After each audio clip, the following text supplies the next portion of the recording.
16.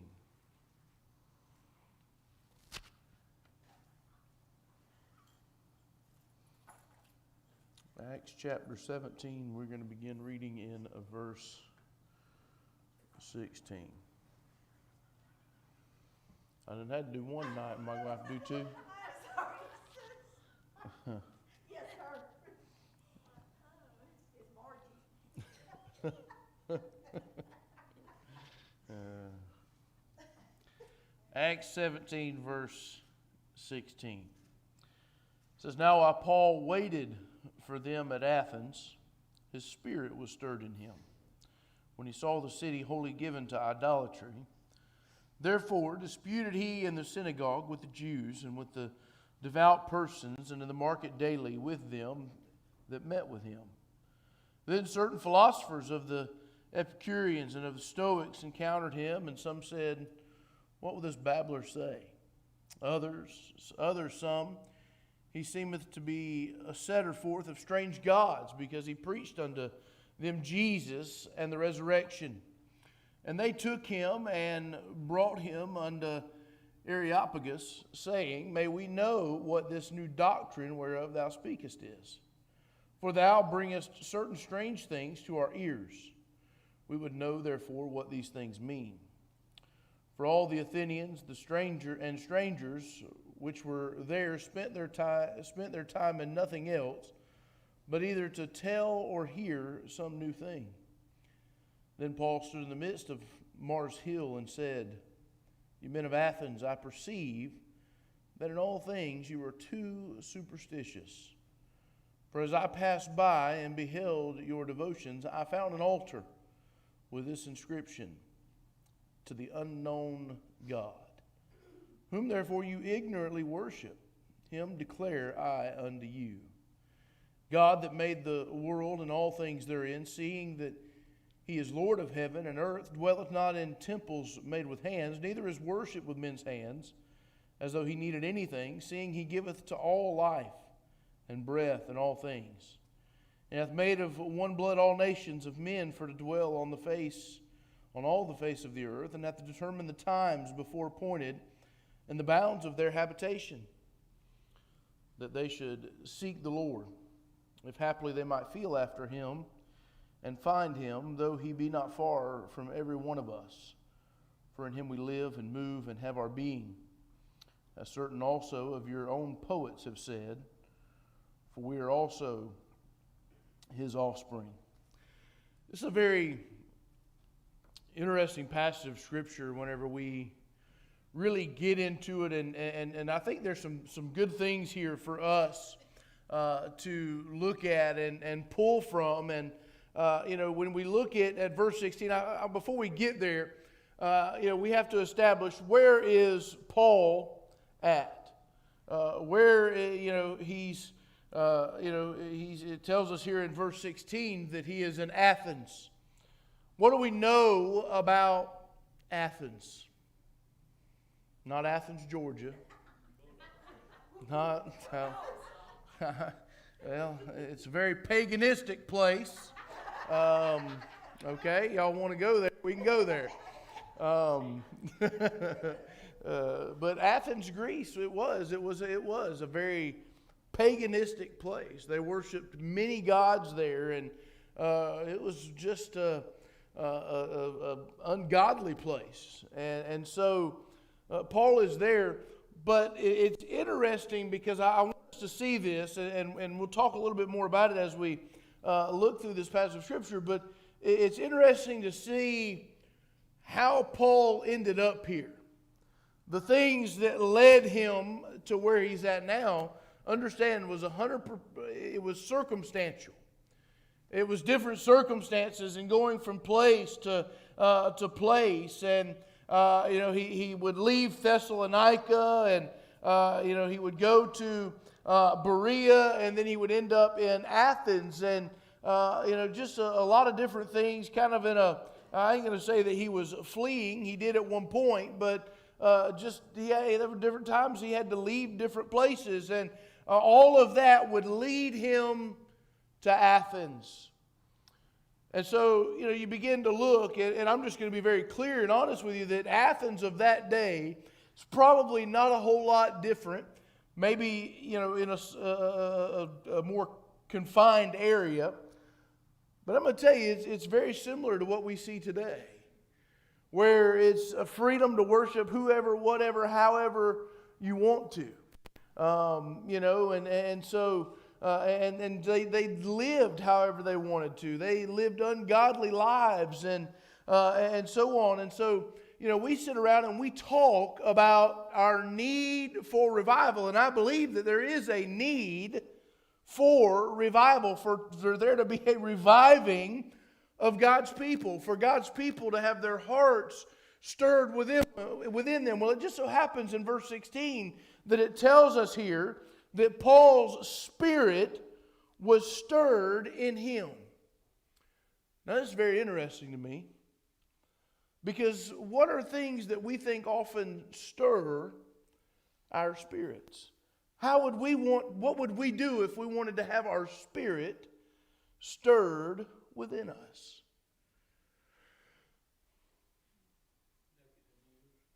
Look at the news. You're one step ahead of me because, I'll be honest with you. We often, and maybe it's just me, but, I think that as Christians generally, and I could be wrong, that we want, we need to go to church to have our hearts stirred. We need to go into prayer. We need to do all those things. Listen, it does not say that Paul did any of those things in verse 16. He didn't go to the synagogue. He didn't go to worship. He wasn't praying. There might have been some praying going on as a result, but it simply says that as he was there, he's waiting in Athens, and his spirit was stirred within him. Why and how? It says, when he saw the city wholly given to idolatry. So Paul is there. He's in Athens, and he's waiting. He doesn't really have an agenda. He doesn't really have an itinerary of having to be at this place or that place at a specific time. And so he's just kind of watching. He's roaming around, and he sees all that he sees, and it bothers him. It stirred in his heart that there was something that needed to be done. Well, you know as well as I do that if Paul saw something that needed to be done, especially in a spiritual sense, Paul's going to get it done. He's not going to wait around for anybody else to come and say, hey, let's do this together. Do you see the need with me? Paul's just going to go get it done. And so Paul, it says, he saw the city wholly given to idolatry, and he was stirred in his heart. It bothered him. It concerned him. And so what's he going to do? It says, verse 17, it says, therefore disputed he in the synagogue with the Jews and with the devout persons, and in the market daily with them that met with him. So Paul goes to the synagogues, and he's in the markets, and he's everywhere, and he's disputing with them. Now, understand that he's not arguing with them. He's having conversation. He's having conversation. He's concerned with their spiritual condition. And so he is having conversation with them, and it goes on. We read verse 18, it says, then certain philosophers of the Epicureans and of the Stoics encountered him, and some said, what will this babbler say? Some, he seemed to be a settler forth of strange gods, because he preached unto them Jesus and the resurrection. So Paul is there, and he sees the need. His heart is stirred. There's a problem here. These people, just from an outward appearance and to what just a surface level, there's a lot of lost people here, and Paul is broken over that. Paul is bothered by that. He is troubled, and so what does he do? He goes and he begins to have conversation. About what? What's he have conversation about? Well, he had conversation about Jesus and him resurrected. What more important thing? That's what they needed to hear. They needed to hear about Jesus and the resurrection. And so, again, he's having this conversation. And please know and understand this, that no doubt that while he's in the synagogues and he's in the markets and he's around people and he's having them, verse 18 says that, look, there were philosophers and Epicureans and the Stoics, and they encountered him as well. People who clearly were way out in left field on a lot of things. And look what he says. It says in verse 18, and some said, what will this babbler say? Sure, there were people that looked at him like he had lost his mind. Sure, there were people that thought, what's this guy talking about? What's so special about what he has to say? And so it says, in verse, again, continuing on in verse 18, look, some said he seems to be a setter forth of strange gods because he preached unto them Jesus in the resurrection. They didn't understand. And so surely it's going to create some curiosity. It's going to create some negativity. Just because it's different. Just because it's not the norm in their area. Just because it's not what they're accustomed to. And so then you move down to verse number 19. It says, and they took him and brought him unto Areopagus, saying, may we know what this new doctrine whereof thou speakest is. Now wait a minute, that's interesting, isn't it?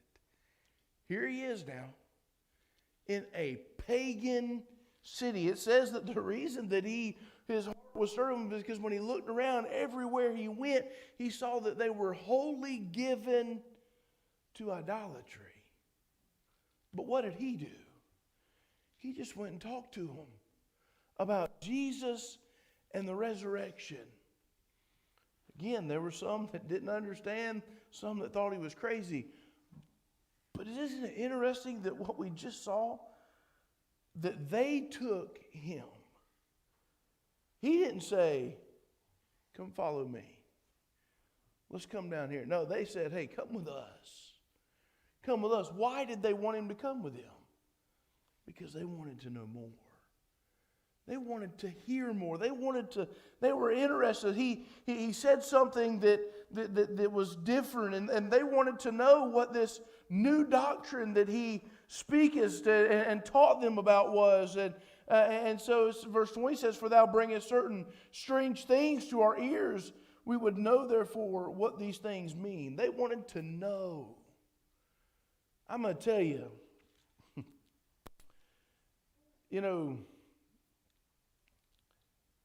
we underestimate people a lot of times.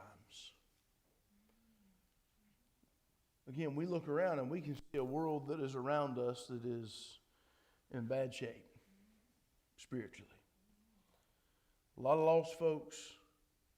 Again, people living how they want to live, worshiping whatever they want to worship.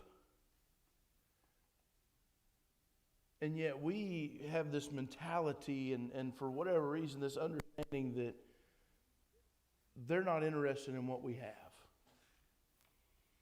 Can I tell you why we think they're not interested in what we have? Because they don't show up here to worship on Sundays. That's why we think that they're not interested. That's why we assume that because they don't come with us. We invite them to church, but they don't come. Well, here, first of all, Paul did not go and invite them to go to church with him. Paul shared Christ with them where they were, and then they told him, said, hey, come with us. We want to hear more about this. They invited him in. They gave him the opportunity to hear more and to share more with them so that they would know. He says, verse 20, what these things mean. You jump down to verse 22. It says, then Paul stood in the midst of Mars Hill and said, you men of Athens, I perceive that in all things that you are too superstitious. So he says, you're too superstitious. What is superstitious? What are some superstitions that you know about? Black cat crossing the road, you better turn around and go the other way. What? Oh, you put an X on your window. Oh, okay. All right. Oh. I got you. It's a black cat crossing the path. What's another one? Don't walk under that ladder now. What happens if you walk under the ladder? I don't even know. What's that? Don't step on a crack. Listen, kids learn this one. Don't step on a crack because you break your mama's back. So everybody walks around jumping over all the cracks in the road. I guess if you love your mama, you do anyway.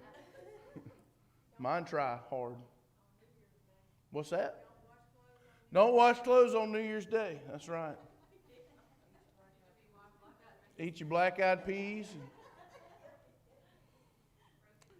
Broken mirror. 7 years bad luck.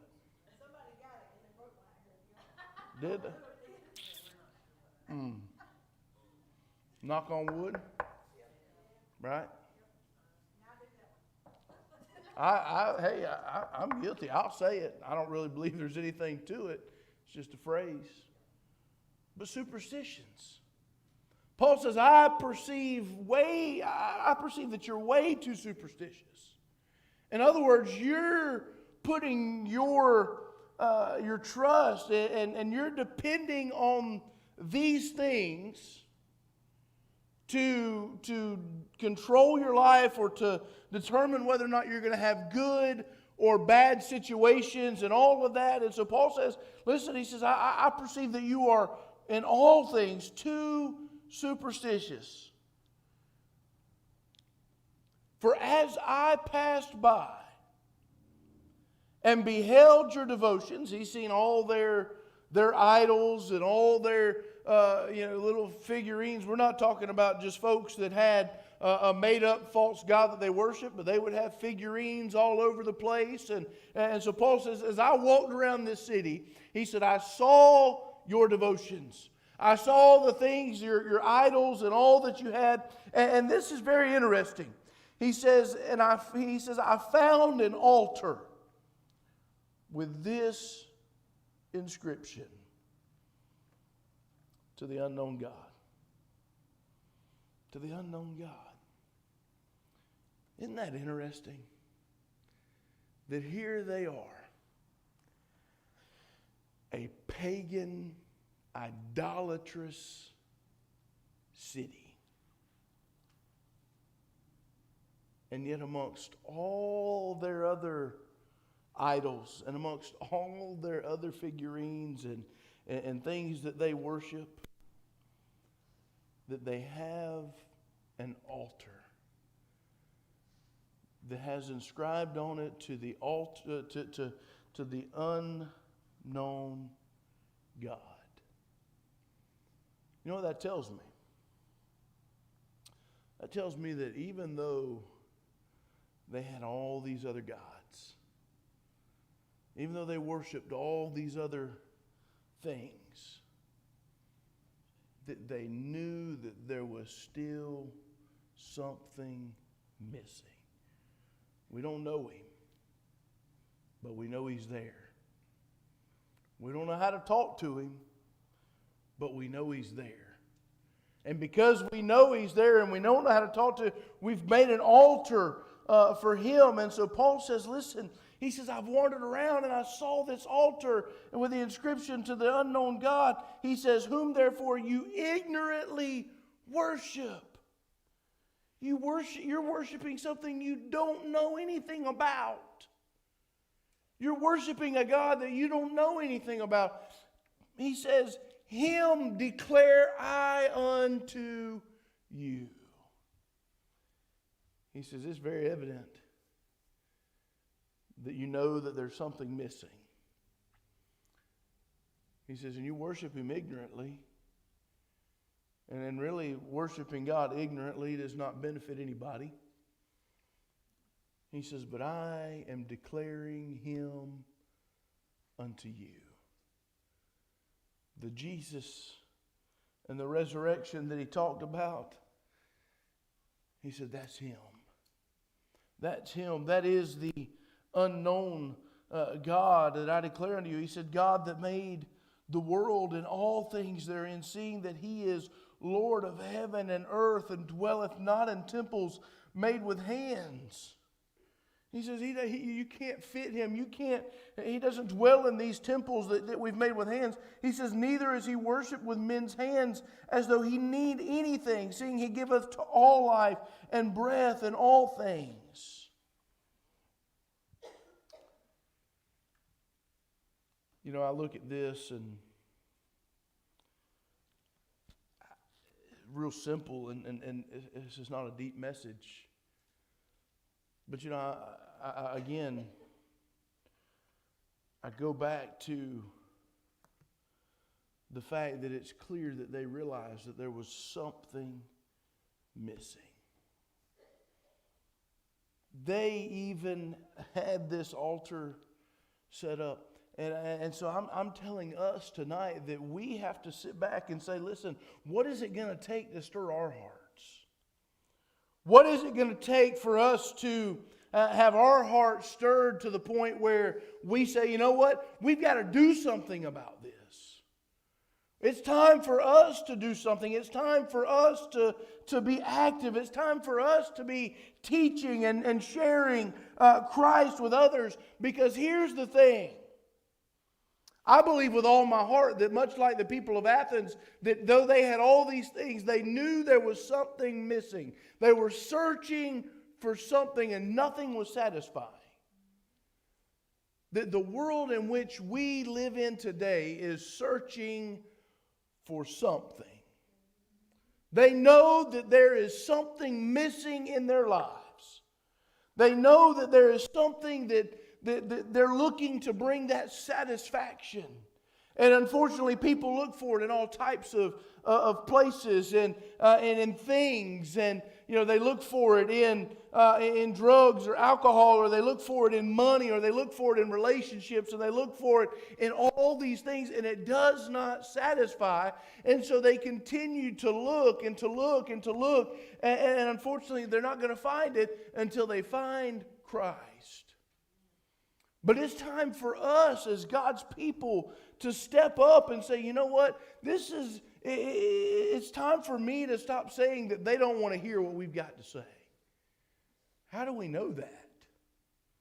Are we doing all that we can to share the gospel? Again, I promise you, it probably did not get any more pagan and any more hateful than some of these people here that Paul was dealing with. Again, this is in Greece. And if you know anything about Greece, then you know that Greek mythology, still taught about today, with Zeus and Athena and all these other Greek gods that they have. And all of a sudden, a man's going to come along and he's going to preach Jesus and the resurrection. And he's even going to go, and you look in that last verse that we read, where he says, God that made the world and all things therein, seeing that he is Lord of heaven and earth. That right there's enough to cause an uproar amongst these Greeks. I mean, he just hit them right where it hurts. He said, he's the one that made all things there, and he is the Lord of heaven and earth, and he hath determined the times before appointed and the bounds of their habitations, that they should seek the Lord, if haply they might feel after him and find him, though he be not far from every one of us. For in him we live and move and have our being, as certain also of your own poets have said. For we are also his offspring. He even quotes their poets. He says, your own poets have said this stuff. And so if Paul is willing to take a stand in the midst, his heart was, but again, it goes back to that verse 16. And that being the key thing, that his heart was stirred. We got to ask ourselves, what's it going to take to stir our hearts? We talk about it. but are our hearts stirred? We hear about it, but are our hearts stirred?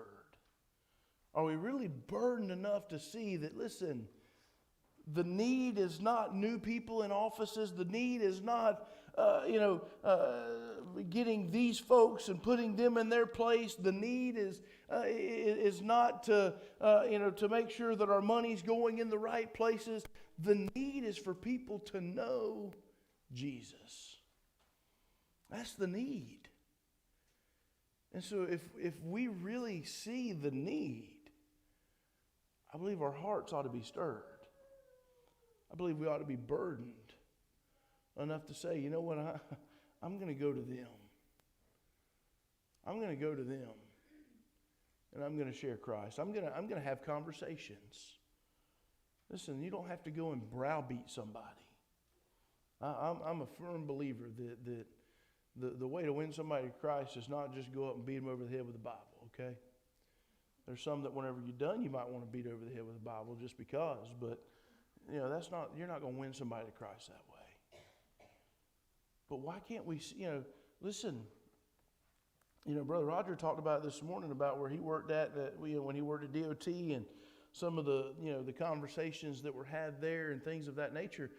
Listen, that's all it takes for us to sit down and have conversations with people.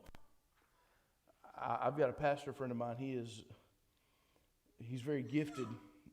Number one, I don't know that I'm culturally as gifted as he is. Maybe it's not culturally gifted. I don't know what it is, but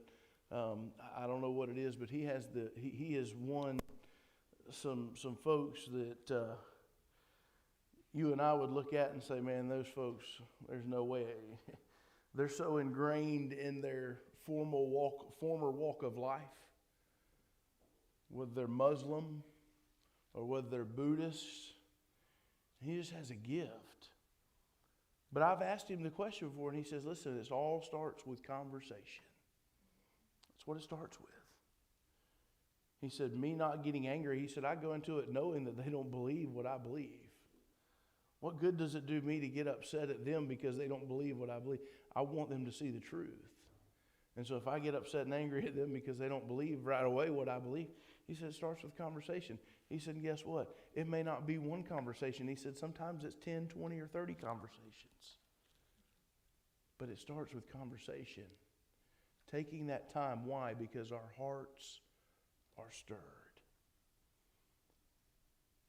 But as long as we have and allow Satan to give us this mentality and this thought that people don't want to hear what we have to say.